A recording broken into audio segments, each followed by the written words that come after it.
3.3 का तीसरा का पहला सवाल बोल रहा है कि दो संख्याओं का अंतर 26 है और एक संख्याएं दूसरी संख्या की 3 गुनी है, तो उन्हें ज्ञात कीजिए। सबसे पहली बात आपको देखिए, जितना भी लैंग्वेज टाइप का क्वेश्चन है, यानी कि जितना भी भाषा वाला सवाल है, उसमें आपको क्या करना है कि जो कहेगा वो निकालने के लिए आपको वही मान लेना है। अगर वो आप करते हैं तो आपको जो है इस टाइप के क्वेश्चन को हल करने में आसानी होगी। कह रहा है कि दो संख्याओं का अंतर 26 है, एक संख्या दूसरी संख्या की 3 गुनी है, उन्हें ज्ञात कीजिए। यानी कि हमें संख्या ज्ञात करना है। तो क्या करेंगे, हम मानते हैं, माना एक संख्या बराबर x, यानी कि किताब का जो क्वेश्चन है वो बोल रहा है कि उस संख्या को निकालें, और क्वेश्चन जो चीज़ कहेगा निकालने के लिए हम उसी को मान लेंगे। तो एक संख्या हम x मान लिए, फिर हम मानेंगे दूसरी संख्या आपका y हो गया। अब देखेंगे प्रश्न से क्या कह रहा है। प्रश्न से कह रहा है कि दो संख्याओं का अंतर 26 है, यानी कि दो संख्याओं का अंतर 26 है। आपको जो है आराम से क्वेश्चन को समझ लेना है, उसके बाद हल करना है। आप भी जो है 10th बुक बिहार बोर्ड का NCERT किताब निकाल लीजिए, और जो क्वेश्चन हम यहाँ पे बता रहे हैं आप वो क्वेश्चन अपने बुक में देख लीजिए, ताकि आपको हल करने में आसानी हो। तो फिर दो संख्याओं का अंतर 26 है, यानी कि एक संख्या x हो गया। अंतर का मतलब घटा होता है, यानी कि जब हम दो संख्या को घटाएंगे तब मेरा 26 पूरेगा। तो x माइनस वाई बराबर 26, आपका समीकरण फर्स्ट हो गया। और फिर लिखेंगे फिर प्रश्न से क्या कह रहा है, देखिए। तो कह रहा है एक संख्या दूसरी संख्या की 3 गुनी है, यानी कि एक संख्या दूसरी संख्या की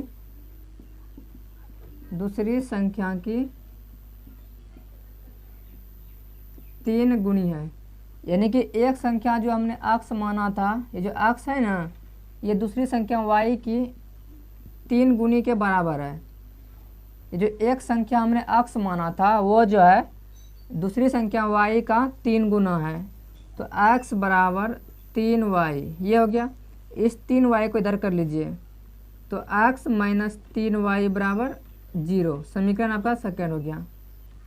देखिए, ये जो आपका निकल गया समीकरण फर्स्ट, और ये निकल गया आपका सेकेंड।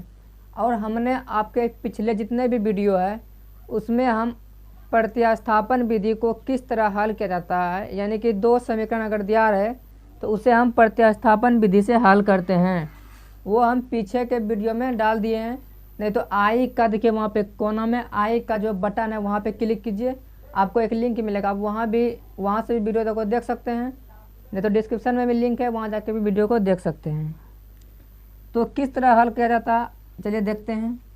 यहाँ पे लिखते हैं समीकरण फर्स्ट से क्या करना है, इन दोनों एक समीकरण या दो समीकरण दोनों में से कोई भी एक समीकरण को आपको लेना है। हम फर्स्ट ले लेते हैं, तो x माइनस वाई बराबर 26, ये मेरा फर्स्ट हो गया। अब क्या करेंगे, x बराबर 26 को यहाँ रहने देते हैं, ये जो y माइनस में है बराबर के उस तरफ कर देंगे, तो हो जाएगा आपका प्लस y, ये हो गया आपका समीकरण थर्ड। देखिए, समीकरण थर्ड को निकालते समय एक बात का ध्यान रखना है कि बराबर जो ये है ना, इसके दाएं या बाएं तरफ आपको अकेला x रखना है या तो अकेला y रखना है। तो देखिए, बराबर के जो है बाएं तरफ x है, यानी कि ये समीकरण थर्ड हुआ। अब क्या करेंगे, यहाँ देखिए क्या करना है। ये देखिए, थर्ड जो हम निकाले हैं वो फर्स्ट से निकाले हैं, यानी कि फर्स्ट समीकरण से हम क्या निकाले हैं, थर्ड निकाले हैं। अब इस थर्ड का मान जो रखेंगे हम समीकरण सेकेंड में रखेंगे, यानी कि जो x है, x का मान सेकेंड में प्रतिस्थापित करने पर क्योंकि प्रतिस्थापन विधि से हम हल कर रहे हैं, तो सेकेंड में प्रतिस्थापित करने पर समीकरण सेकेंड बताइए कितना है। ये आपको क्या x माइनस 3y बराबर 0, ये आपका समीकरण सेकेंड है। और x का मान यहाँ से निकला है 26 प्लस y, यानी कि जो x है इसके बदले में हम यहाँ रख देंगे 26 प्लस y, बाकी बचा माइनस 3y बराबर 0। यहाँ पे 26 जो है 26 रहने दीजिए, प्लस y माइनस, देखिए प्लस और माइनस माइनस होता है, 3y में 1y चला गया, बचा आपका 2y, और y और 3y में 3y आपका बड़ा है, इसलिए अब बड़ा का जो चिन्ह रहेगा वही यहाँ चिन्ह आएगा, और बराबर 0। ये जो प्लस में 26 है उसको बराबर के उस तरफ भेज दीजिए, तो माइनस 2y यहाँ पे बच गया, इधर आ गया आपका माइनस 26, क्योंकि यह प्लस में था ना, तो बराबर के उस तरफ जाने पे माइनस में हो जाता है, तो माइनस माइनस ख़त्म। तो y बराबर ये जो 26 है 26/2, आप लोग समझ रहे हैं तो लाइक कीजिए। और देखिए अब 2 से हम कटाएंगे, आगे आपका 13 बार में, यानी कि आपका y का मान 13 निकल गया। अब ये जो y है, y का मान आपको क्या करना है, समीकरण थर्ड में रखना है। y का मान समीकरण थर्ड में रखने पर थर्ड बताइए कितना है, x बराबर 26 प्लस y, x बराबर 26 और y का मान आपका 13, तो x बराबर आपका हो गया 9 39, यानी कि आपका एक संख्या कितना है, एक संख्या x माने थे तो आपका 39 हो गया, और दूसरी संख्या क्या माने थे y, ये आपका 13 हो गया, ये हो गया आपका आंसर। तो आप लोग समझ चुके होंगे, इतना आराम से बता रहे हैं कि समझने में कोई प्रॉब्लम नहीं होगी। अगर फिर भी आपको प्रॉब्लम होता है समझने में तो क्या करना है, आपको वीडियो को रोक के फिर से देखना है।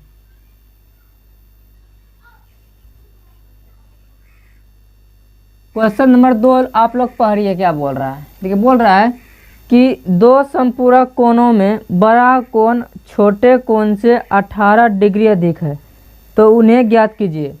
बोल रहा है कि दो कोण है जो कि संपूरक है, ठीक है, आप समझिए बात को, कि दो कोण है जो कि संपूरक है।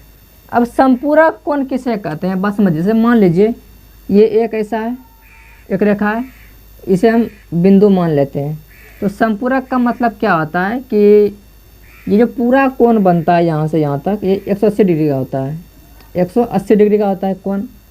अब आप यहाँ पे कोई भी कोण अगर बीच में बनाइएगा, जैसे मान लीजिए यहाँ बना लिया ऐसे कोण, अगर आपका ये कोण 60, ये कोण आपका अगर 60 हुआ तो ये सामने वाला कोण कितना हो जाएगा, 120। समझ रहे हैं कि अगर आप यहाँ से ये कोण 60 बनाए हैं तो इधर का कोण तो आपका 60 हो जाएगा, ये वाला कोण आपका 60 हो जाएगा, लेकिन इधर का जो कोण और ये नापिएगा तो ये आपका 120 हो जाएगा। यानी कि ये दोनों कोणों को जोड़ने पे 180 डिग्री पूर रहा है, इसीलिए ये दोनों कोण क्या होंगे, संपूरक कोण होंगे। यानी कि वैसे कोण जिन्हें जोड़ने पर 180 डिग्री प्राप्त हो उसे हम संपूरक कोण कहते हैं। तो बोल रहा है कि वही ये कोण और ये कोण आपको ज्ञात करना है, सवाल में यही बोल रहा है। लेकिन आपको पता होना चाहिए कि भाषा के लैंग्वेज में जो भी सवाल रहता है उसे हल करने के लिए हम क्या करेंगे कि जो क्वेश्चन बोलेगा कि ये निकालिए हम वही मान लेंगे। बोल रहा है कि संपूरक कोण निकालिए, हम संपूरक कोण ही मान लेंगे, दोनों मान लेंगे। देखिए हम किस तरह मानते हैं। यहाँ पे सबसे पहले मानते हैं, माना एक कोण, देखिए यहाँ अगर देखिए बड़ा कोण छोटा कोण बोल रहा है, यहाँ पे बड़ा कोण मानते हैं, माना बड़ा कोण x और छोटा कोण हो गया आपका y, यानी कि बड़ा कोण x है, छोटा कोण y है। और बोल रहा है चूंकि, क्या बोलेंगे, यानी कि प्रश्न से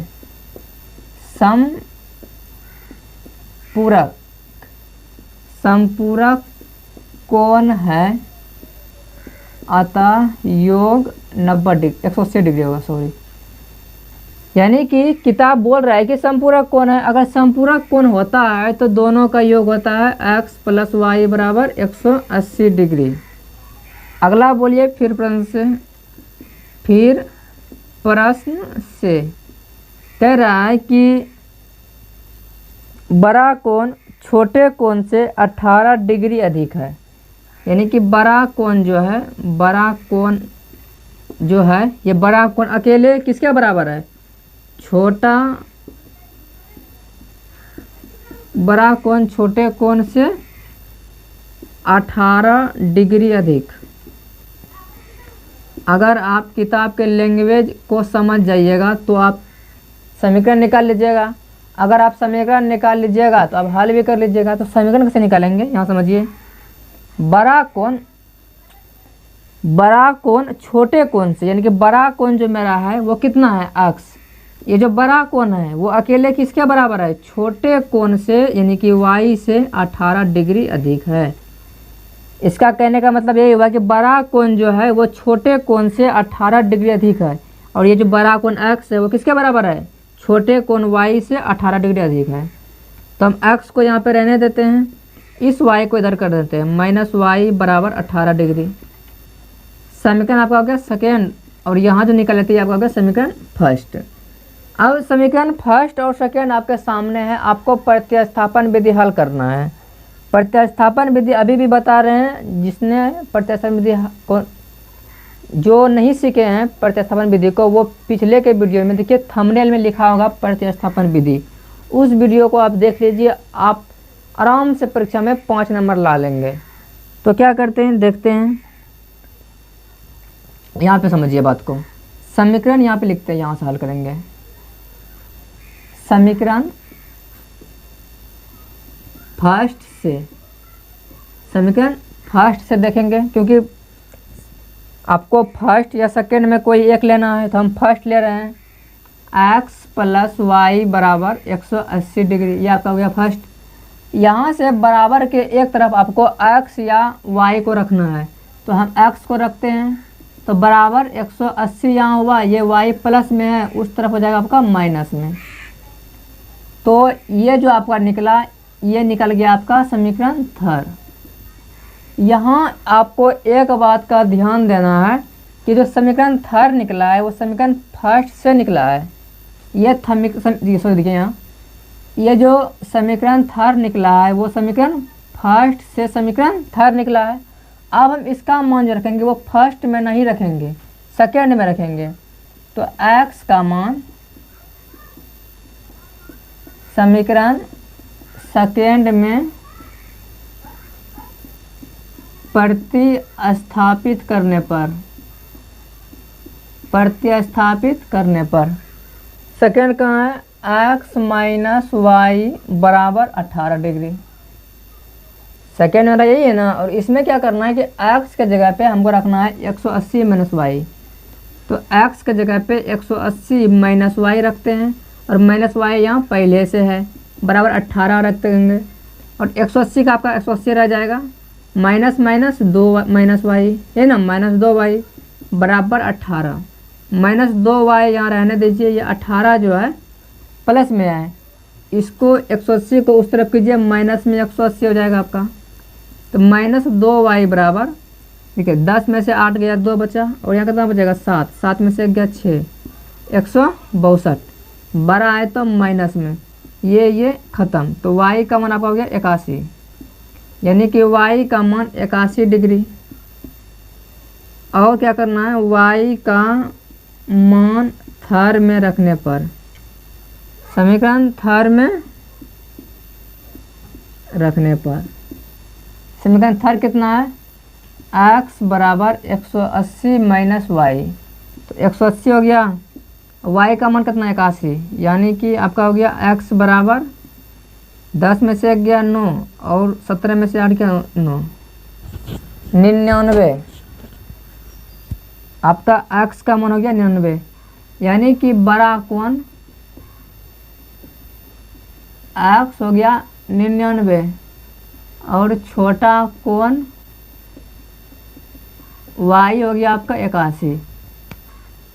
वीडियो अगर समझ में आ रहा है तो लाइक कीजिए, और दोस्तों को भी शेयर कीजिए, ताकि वो बिहार बोर्ड में अच्छे नंबर से पास हो सकें। और अगर आप चैनल पे नया आए तो चैनल को सब्सक्राइब कीजिए। तो निकालिए बुक क्या बोल रहा है कि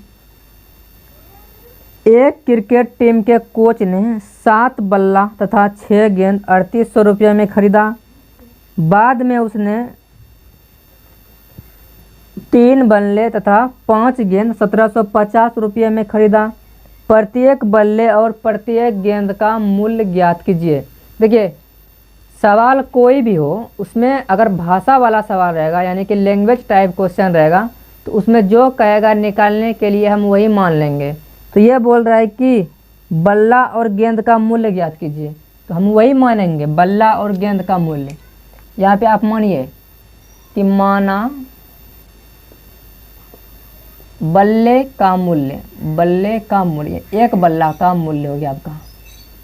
एक बल्ला का मूल्य मेरा है x रुपया और एक गेंद का मूल्य,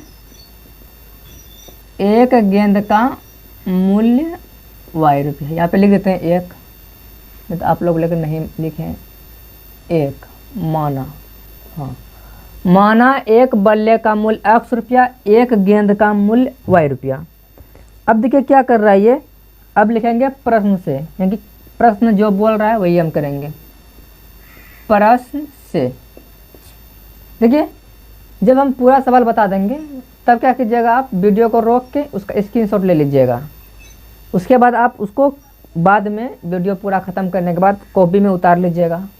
अगर आपका मन है कि अभी उतारें तो अभी भी आप वीडियो को से रोक के फिर आप पूरा का पूरा सवाल आप उतार सकते हैं कॉपी में।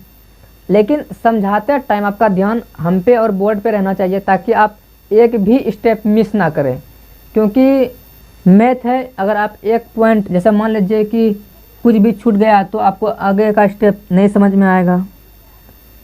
बोल रहा है कि 7 बल्ले तथा 6 गेंद 3800 रुपया में खरीदी। देखिए क्या कह रहा है किताब कि 7 बल्ले तथा 6 गेंद कितना में खरीदा, 3800 रुपया में खरीदा, रुपया में खरीदा। समझिए बात को, अगर एक बल्ले का मूल्य x रुपया है तो यहाँ पे 7 बल्ले खरीद रहा है तो उसका मूल्य हो जाएगा 7x। अगर एक गेंद का दाम y रुपया है तो वह 6 गेंद खरीद रहा है, यानी कि गेंद का मूल्य हो जाएगा 6y। तो यहाँ पे देखिए कि अगर 7 बल्ला खरीदा और एक बल्ले का मूल्य x रुपया है तो आपका हो गया यहाँ पे 7x, प्लस अगर वो 6 गेंद खरीद रहा है और एक गेंद का मूल्य y रुपया है तो 6 गुना y, 6y हुआ। अब इन दोनों को जोड़ने पे मेरा आ जाएगा कितना, 3800 रुपया वो खर्च करके आया। कितना आया, 3800 रुपया, यही ना। कह रहा है कि 7 बल्ला खरीदा और 6 गेंद खरीदा, दोनों को मिला के दाम कितना होना चाहिए, 7x 6y। ये मेरे हिसाब से होना चाहिए 7x 6y, लेकिन किताब दे रहा है कि नहीं 7x प्लस 6y में नहीं खरीदा है, तो कितना में खरीदा है, खरीदा है 3800 रुपया में। तो दोनों का आपका हो गया बराबर। ये हो गया आपका समीकरण फर्स्ट। फिर देखिए समीकरण सेकेंड क्या कह रहा है कि फिर मार्केट गया फिर, और उसने बाद में 3 बल्ले तथा 5 गेंद, यानी कि फिर प्रश्न से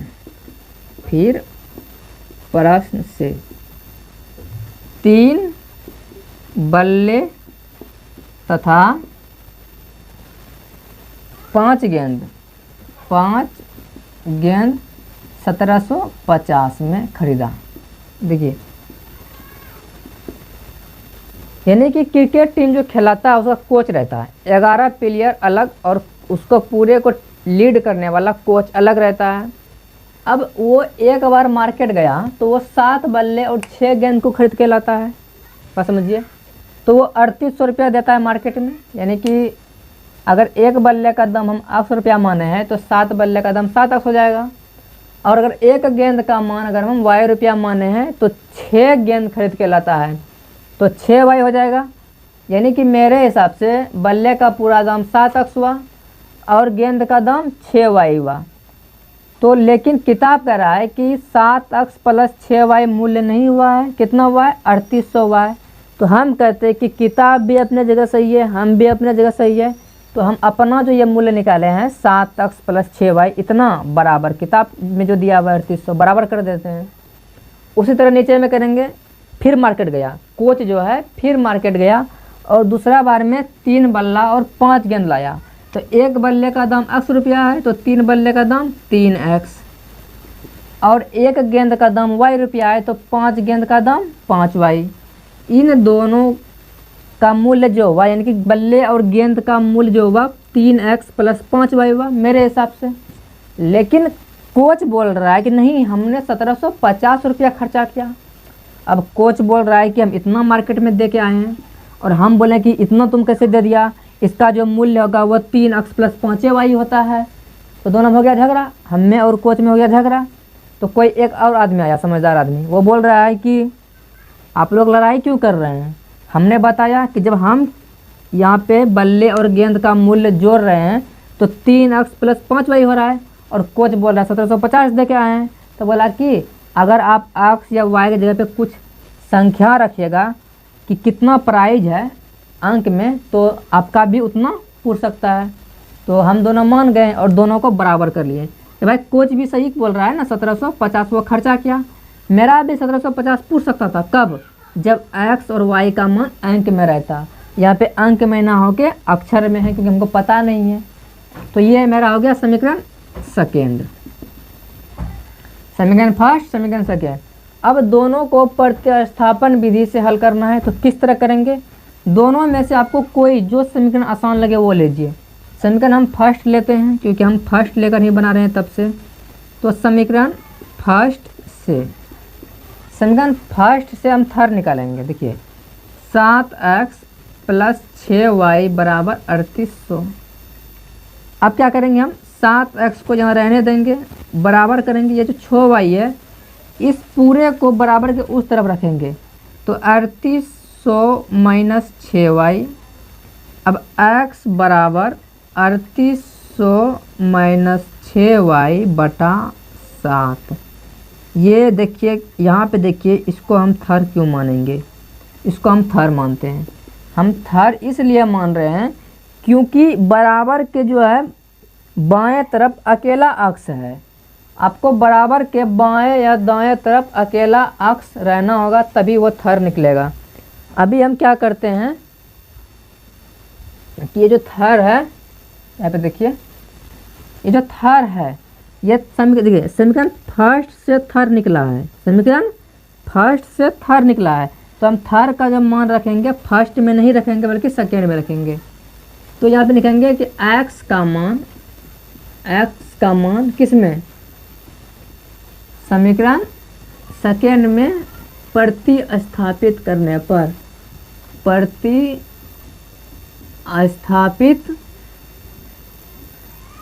करने पर, यानी कि हम समीकरण सेकेंड में जो है, सॉरी यहाँ पे देखिए, x का मान समीकरण सेकेंड में प्रतिस्थापित करने पर, प्रतिस्थापित करने पर, तो समीकरण सेकेंड मेरा कितना है? 3x + 5y = 1750। ये हो गया मेरा समीकरण सेकेंड। और इसमें हम x का मान प्रतिस्थापित करेंगे। देखिए x का मान कितना है? x के आगे में 3 है, 3 को रहने दीजिए और गुना कीजिए। x के बदले में 3800 - 6y / 7। अब देखिए इसको हम ब्रैकेट में रखेंगे ऐसे करके, प्लस यहाँ पे 5y = 1750। 5y हम ठीक से लिख देते हैं। देखिए यहाँ पे, अब देखिए ये जो छोटी ब्रैकेट हम दिए हैं इसके अंदर में 2 कुटुंब बैठा हुआ है। एक कुटुंब मेरा ये हुआ, एक कुटुंब मेरा ये हुआ, मतलब पौना जिसको बोलते हैं वो बैठा हुआ है। अब ये 3 है, इसको हम चाय मान लेते हैं। अब हम जब रूम के अंदर में 2 पौना बैठा है तो दोनों को हम देंगे चाय। तो इससे हम इसको पहले देते हैं, कितना हो जाएगा? 3800 × 3, 0 0 8 तिया 24, 3 तिया 9 2 11, और यहाँ पे प्लस माइनस 6 तिया 18y। अब पूरे पे बटा 7, कोई दिक्कत? अब क्या करेंगे हम, प्लस 5y बटा 1 बराबर 1750। 1 और 7 का हम लघुत्तम लेते हैं, बहुत आराम से समझिएगा। इसीलिए हम शुरू में बोले थे कि आपको क्वेश्चन पे ही ध्यान रखना है, एक भी आप स्टेप छोड़ रहे हैं तो अगला स्टेप आपको समझने में मुश्किल आएगी। जब आ गया आपका 11 400 माइनस 18y, 1 के पहाड़ा में 7 बार में है तो 7 पचे 35y बराबर 1750 बटा अपने मन से 1, यहाँ भी अपने मन से 1 हम दिए हैं। अब कोना कोनी गुना करेंगे। देखिए 11 400 का 11 400 रह जाएगा, क्योंकि उसमें हम 1 से गुना कर रहे हैं नीचे वाले से। माइनस प्लस माइनस, देखिए यहाँ पे 7 पचे 35y होगा, यहाँ पे 7 पचे 35y। देखिए माइनस प्लस माइनस 35 में से 18 गया तो 8 7 15, 7 हो गया और 2 में से 1 गया 17, प्लस में 17y हो गया आपका। और यहाँ पे आप गुना कीजिए, 7 गुना 0 0, 7 पचा 35, हाथ में 3, 7 सत्ते 49, 3 52, हाथ मार ले 5, 7 5 12, 12 250। एक बार फिर से देख लीजिए,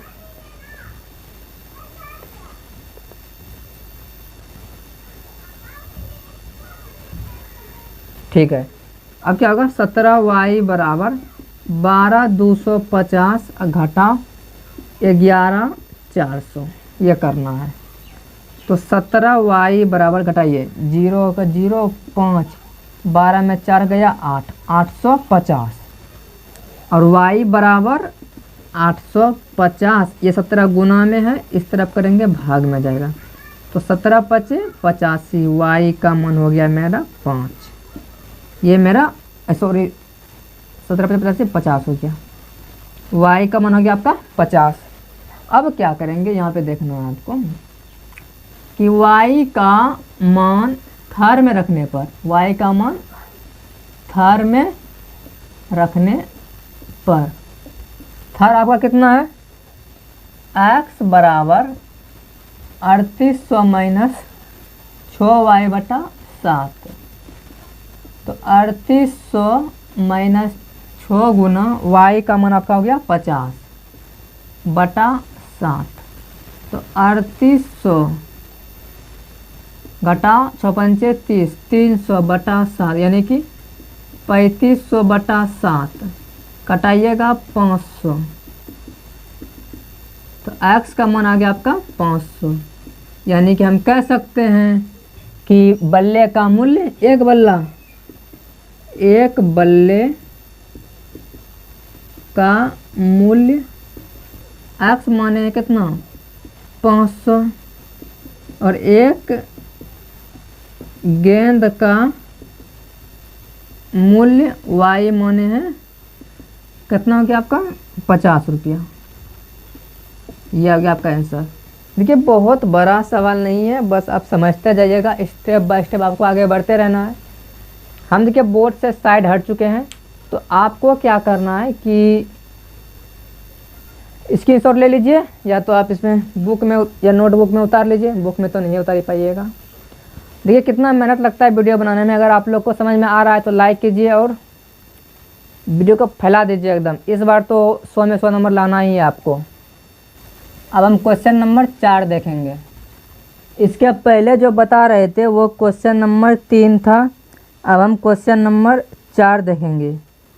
4 आप लोग बुक निकालिए, क्वेश्चन नंबर 4 को पढ़िए कि एक नगर में टैक्सी के भाड़े में एक नियत भाड़े के अतिरिक्त चली गई दूरी पर भाड़ा सम्मिलित किया जाता है। 10 किलोमीटर दूरी के लिए भाड़ा 105 रुपया है, 15 किलोमीटर के लिए भाड़ा 155 रुपया है। नियत भाड़ा तथा प्रति किलोमीटर भाड़ा क्या है। देखिए सबसे पहले सवाल में क्या है कि ये नियत भाड़ा यानी कि निश्चित भाड़ा क्या है, और प्रति किलोमीटर भाड़ा यानी कि एक्स्ट्रा भाड़ा कितना है वो निकालने बोल रहा है। और बोल रहा है कि एक व्यक्ति को 25 किलोमीटर यात्रा करने के लिए कितना भाड़ा देना होगा। आप लोग बुक निकालिए, उसको एक बार ठीक से और पढ़िए, फिर समझिए क्या कह रहे हैं। वो बोल रहा है कि एक जगह है, एक नगर है, शहर है, शहर में कहीं अगर आप जाते हैं तो वहाँ सिस्टम क्या है बताते हैं, यहाँ ध्यान दीजिए। जैसे मान लीजिए कि ये आपका हो गया पटना, ये हो गया आपका पटना, और आपको जाना है यहाँ से कहाँ, मान लीजिए पटना से आपको भागलपुर, भाका गोल भागलपुर, ये हो गया। बस समझिए, इसके लिए आपको भाड़ा निश्चित है। निश्चित क्या है कि अगर आप यहाँ जैसे ही गाड़ी में बैठे हैं, यहाँ पे गाड़ी में बैठे हैं आप, जैसे ही आप यहाँ पे गाड़ी में बैठ गए, आपको यहाँ जाने के लिए आपको 100 रुपया पैसा देना ही पड़ेगा। चाहे आप यहाँ उतर जाइए या यहाँ उतर जाइए या कहीं भी उतर जाइए, जैसे आप गाड़ी में बैठे आपका 100 रुपया बिल बन गया, चाहे आप भागलपुर में उतरें या भागलपुर के पहले उतरें। बात समझ रहे हैं? ये हो गया आपका निश्चित। निश्चित ये आपको देना ही होगा किसी भी हाल में। यानी कि जैसे आप टेम्पो या किसी बस पे लात रखें, अपना पैर रखें, तो आपका भाड़ा चालू हो गया। आप भागलपुर आपको नहीं जाना है, रास्ते में उतरना है, आपको भाड़ा उतना ही देना पड़ेगा। आप उस स्थान तक जाइए या ना जाइए, आपको भाड़ा 100 रुपया देना पड़ेगा। ये हो गया निश्चित भाड़ा। अगर आपका मन हो गया कि चलो भाई भागलपुर में बढ़िया फिल्म नहीं लगा है, क्यों भागलपुर में बढ़िया फिल्म नहीं लगा है, तो हम आगे के शहर जाएंगे, तो आप भागलपुर से क्या होगा कि आप आगे जा रहे हैं, कहाँ जा रहे हैं, आगे जा रहे हैं, आगे जा रहे हैं। अब आप भागलपुर से जितना किलोमीटर आगे जाइएगा, ये जितना किलोमीटर आगे जाइएगा, आपको उतना प्रति किलोमीटर वाई रुपया, कितना वाई रुपया। अगर आप मान लीजिए 1 किलोमीटर आगे आए, यहाँ 2 आए, यहाँ 3 आए, तो आपको 3 गुना वाई रुपया देना पड़ेगा। यानी कि पटना से भागलपुर आने के लिए निश्चित रुपया X है। इसके बाद आप जितना किलोमीटर आगे जाइएगा आपको उतना एक्स्ट्रा भाड़ा देना होगा। ये इस जो है सवाल का कॉन्सेप्ट है। तो हम क्या करते हैं कि इसी का तरीका से हल करते हैं। सबसे पहले जितना भी लैंग्वेज या भाषा वाला सवाल है उसमें आपको जो निकालने के लिए बोलेगा आपको वही मान लेना है।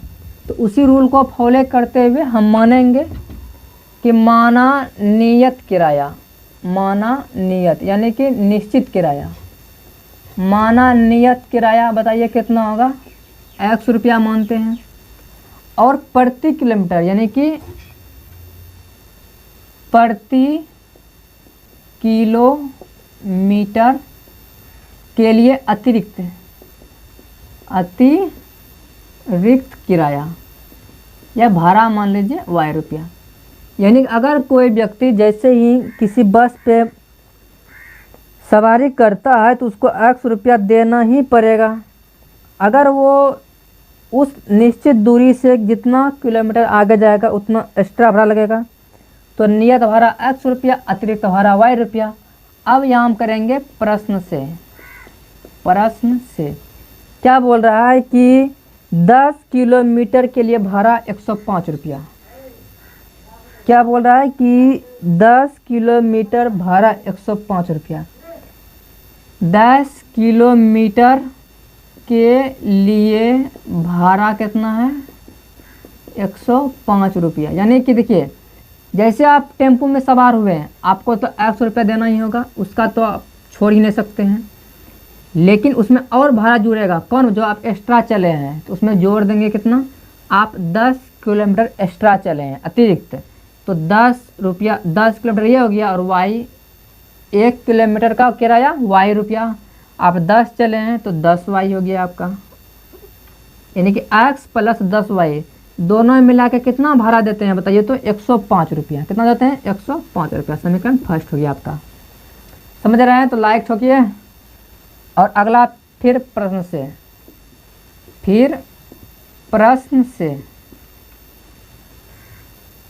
फिर प्रश्न से क्या करेंगे। देखिए हम लोग हंसी मजाक इसलिए नहीं कर रहे हैं क्योंकि वीडियो लंबा बन जाएगा।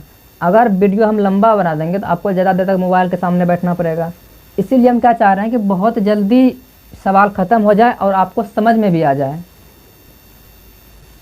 तो फिर प्रश्न से क्या करना है, अगर आपको और नए नए टॉपिक पे या और विषय पे आपको चाहिए वीडियो तो आप कमेंट कर सकते हैं, क्योंकि आपके कमेंट करने से हमें मोटिवेशन मिलता है। तो क्या बोल रहा है, अब बोल रहा है फिर प्रश्न से कि, फिर बोल रहा है प्रश्न से कि 15 किलोमीटर के लिए भाड़ा है 155 रुपया। यानी कि अगर आप 15 किलोमीटर अतिरिक्त तय करते हैं तो आपको 155 रुपया देना होता है। तो एक्स तो आपको देना ही होगा और एक्स्ट्रा कितना चले हैं 15, तो 1 किलोमीटर का वाई रुपया, तो 15 किलोमीटर का 15 वाई बराबर कितना दिए हैं 155 रुपया। समीकरण सेकेंड।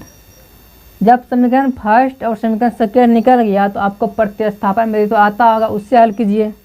हम हल कर देते हैं समीकरण फर्स्ट से। समीकरण फर्स्ट से कितना है फर्स्ट, x प्लस 10y बराबर 105।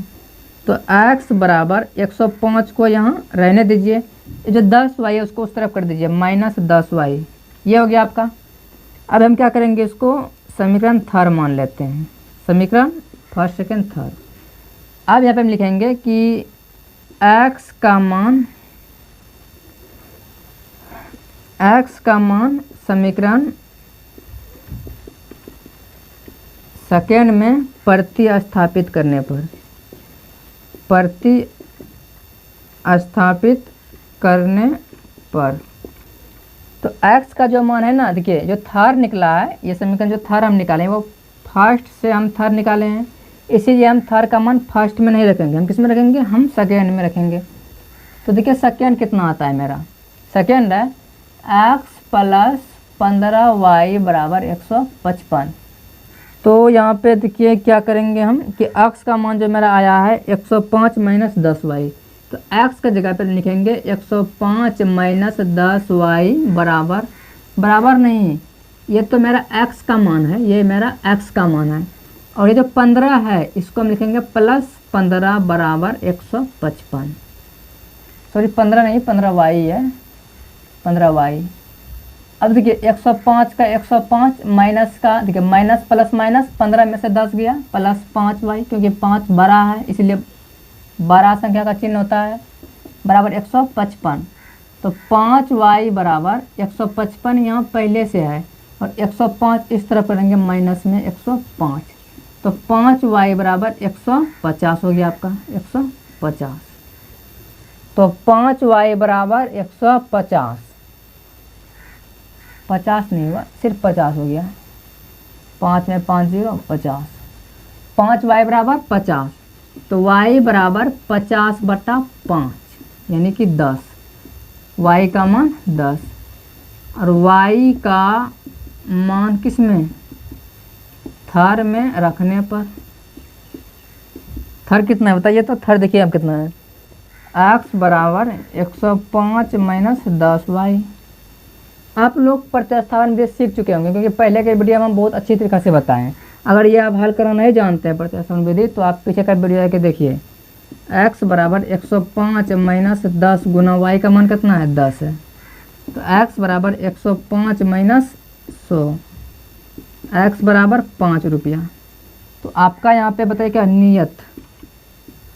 नियत भाड़ा कितना हो गया, x माने है नियत भाड़ा, देखिए यहाँ पे, तो x का मान मेरा है 5 रुपया, और अतिरिक्त कितना, अतिरिक्त भाड़ा आपका आ गया y, ये कितना है 10 रुपया।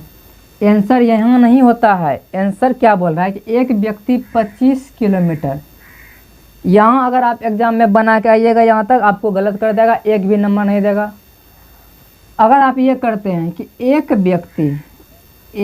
व्यक्ति 25 किलोमीटर तय करता है, यात्रा करता है, कितना 25 किलोमीटर, तो देखिए आक्स तो उस व्यक्ति को देना ही होगा, किसी भी हाल में उसको आक्स देना है, और प्लस 25y ये एक्स्ट्रा चला है वो, तो x का मान मेरा है 5, और प्लस 25 गुना y का मान है 10, तो 5 प्लस 25 दही